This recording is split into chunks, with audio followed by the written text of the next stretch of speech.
What causes evaporator coils to corrode? Evaporator coils corrode when moisture combines with pollutants, salts, cleaning chemicals, or other contaminants and slowly attacks the coil's metal. An evaporator coil stays wet because it removes water from warm indoor air while your air conditioner runs.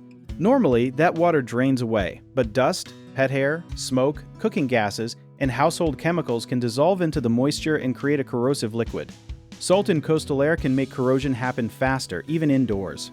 A lesser-known cause is formicary corrosion, which can create tiny pinholes in copper tubing from reactions involving household acids and organic chemicals. These chemicals may come from new flooring, paint, glues, furniture, or cleaning products.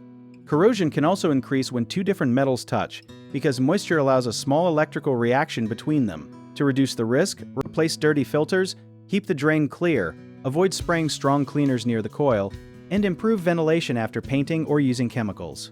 Have the coil inspected if you notice oily spots, a sweet smell, weak cooling, or refrigerant leaks, because a small pinhole can eventually stop the system from working. One common mistake is assuming that a dirty filter directly corrodes the coil, when it mainly reduces airflow and keeps the coil colder and wetter, so replace the filter on schedule. Another mistake is using household bleach or harsh acid cleaners, which can damage the metal, so use a cleaner approved for the specific coil material. Do not ignore a blocked drain pan or standing water, because keeping the area dry helps slow corrosion and reveals leaks sooner. If you need help with a project, search for trusted, affordable local contractors at www.bighomeprojects.com. Another option is to download our app, Job It Tier, where homeowners and property owners can list jobs and have home service experts and contractors reach out, message you back, and offer their estimates.